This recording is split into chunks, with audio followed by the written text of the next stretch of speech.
Hey there, welcome back to the channel. Today we are talking motorcycles, and specifically we are talking motorcycle tires. The tires in question are the Shinko 700 dual sport tires. These are some tires that I picked up a couple of weeks ago, and don't be concerned about me just screwing around with my hands and stuff. From what I understand, you guys will probably want to know the details straight away, so I wanted to make sure to just show you what the tires look like, and go over the sizes and some of the other details for you before I gave you any more b-roll. So these are a really tight fit in the front, first and foremost. This is a 3-inch width on a 21-inch wheel. I really like the offset knobs on these tires. They're 60% street, 40% off-road. The majority of my riding is actually off-road, but the previous tires that I had were a set of Kendas with inline knobs, and I was having a lot of issues maintaining speed and stability simultaneously while I was on the highway. So these tires, I just, in the video that you're seeing, I just finished probably 40 to 50 mile ride home directly from the motorsports place that put these on. I guess something that just came to mind right now is actually these are tubeless tires. The motorsports place said when I first dropped the bike off that they would take a look and see if they needed any tubes in here, but actually, yeah, there's no tubes at all on these tires, which was kind of nice, lower expense for me, but also just kind of staying consistent with the XT250 way. The previous tires that I had didn't have tubes either. So here's a really good look at those offset knobs that I was referring to. They offer really good traction. I will show you some highway riding footage and some off-road riding footage later in the video. But the rear wheel here, that's a 4.6-inch width, and this is on 18-inch wheels. You kind of can see that my chain guard is a little bit loose. I think I'll probably screw with that a little bit later, but yeah, I mean, this is really given me everything that I've needed. The tire is harder, the rubber is harder. I feel like I'm getting pulled across the road rather than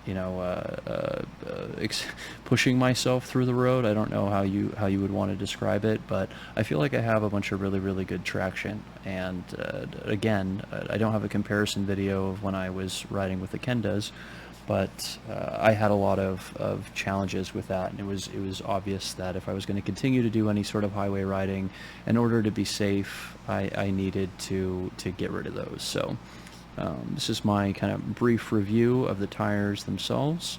I will now hop into some of the actual riding that I did on my way back home. If you like content like this, please consider subscribing and leaving a like. That's how I know that you enjoy this content, want to see more of it, and it's the only way that the YouTube algorithm knows to suggest this type of stuff to more like-minded people like yourself. If you think that there's anything that I'm missing in this video, or you have any other questions, feel free to leave a comment down below, and I'll try to get back to you just as soon as I can. And if you want to support me directly, I have left Amazon links to these tires in the description. You don't have to purchase these tires, just any sort of Amazon purchase using that link actually goes to support the channel. I feel like that's better than just asking for donations, so if you would like to contribute, that is the way to do it. So anyway, as you can see, I am using up my entire lane. Just, like I said, this is probably my first couple of miles since taking it from the motorsports place, and at this point I just want to make sure that there's no film, there's no, I mean, these are new tires from what I understand, and I'm a new rider. From what I understand, a lot of people get into accidents, a lot of people low side and make mistakes when they have fresh tires on, and you really need to break them in before you do anything extreme. So I'm keeping the bike under 35 miles an hour. This isn't a back road by any means, but as you can see, there's no cars in front of me, there's no cars behind me, and I probably spent about a half hour just going back and forth, maybe putting 5 to 10 miles on the bike in order to really just break him in as much as I could before I took him out on the highway. For me, it was a good experience just getting used to the tires because it was something that I didn't have before. The Kenda tires performed completely differently.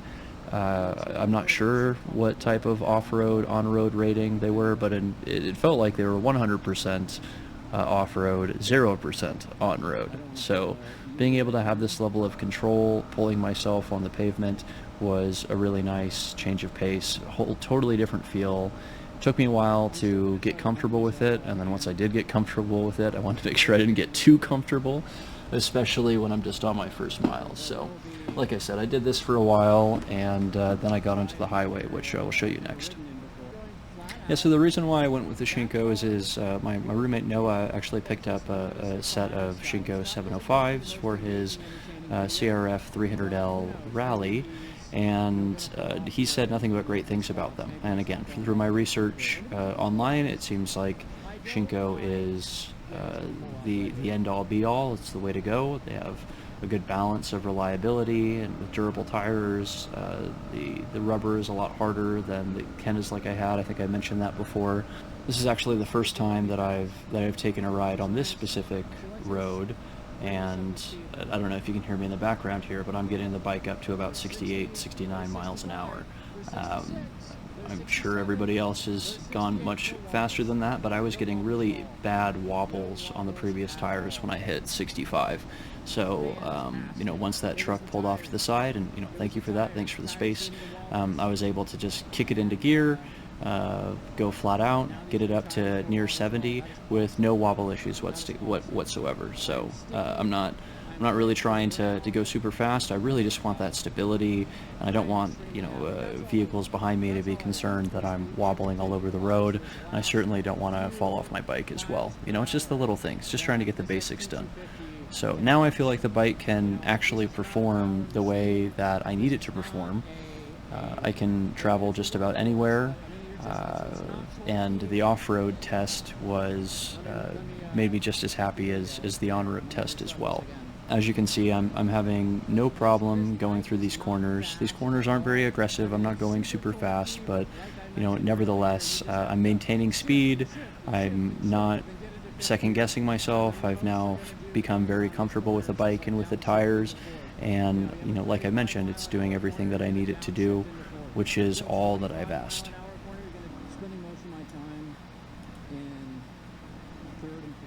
So I do apologize that my camera is pointed a little bit farther down than the previous clips. I'd actually done my tests and gotten all the way up to the end of the road where I wanted to turn back around. And I checked my camera and I saw that the camera had run out of battery. So I switched out my battery, put the camera back on, and it just looks like here in post that the angle is just a little bit downward facing, a little bit more so than what is preferable. But nevertheless, this should give you a good view of my gauge cluster. Might be able to see which speed I'm going when there isn't a glare reflecting off of it. And I'm intentionally going a little bit faster than I usually would on these roads. This is a road that other vehicles traverse pretty regularly, and as you can see, it's really like a 1.5 lane road. You have to share it with everybody else. So I'm trying to give myself enough leeway in order to control the bike in case somebody else comes along. Luckily, nobody came along, so I was able to open the throttle up and test this a little bit more than I would if there were vehicles on the road. But going through the corners, as long as I'm not leaning too much, I wasn't experiencing too many slide outs on this loose gravel. These potholes, the bike and the tires are eating it up. I don't feel like, obviously my suspension is eating up most of that, but I don't feel like the tires are going to be damaged, or I'm abusing them too much by going over these potholes. The only thing that I would mention that I think I'm getting less of compared to the previous Kenda tires is that the front tire was a little bit more squirrely. At least for me, what I noticed was specifically just going uphill on these gravel roads, is that it just kind of wanted to slide out. It kind of wanted to continue moving forward. It didn't really want to turn as much as the Kenda tires did, but that is to be expected because these are primarily for on-road use, not off-road use. with that being said, every aspect of these tires were completely manageable. I never felt like I was going to low side. I never felt like I was doing something stupid by traveling at this speed. Well, I take that back. I was probably being stupid by going this fast, considering the other vehicles on the road. But it was a good test. Everything was stable. I was confident the entire ride through. I even pushed my luck and leaned through a couple of these corners, which, even right there, you can see that there's some washout spots that I have to deal with, and I feel like the tires handle them extremely well. So hopefully this review was useful to you. Again, if you feel like I missed anything or you have some personal experiences that you want to share, feel free to leave a comment down below. Otherwise, I look forward to seeing you in the next video, and I will chat with you then. Thanks.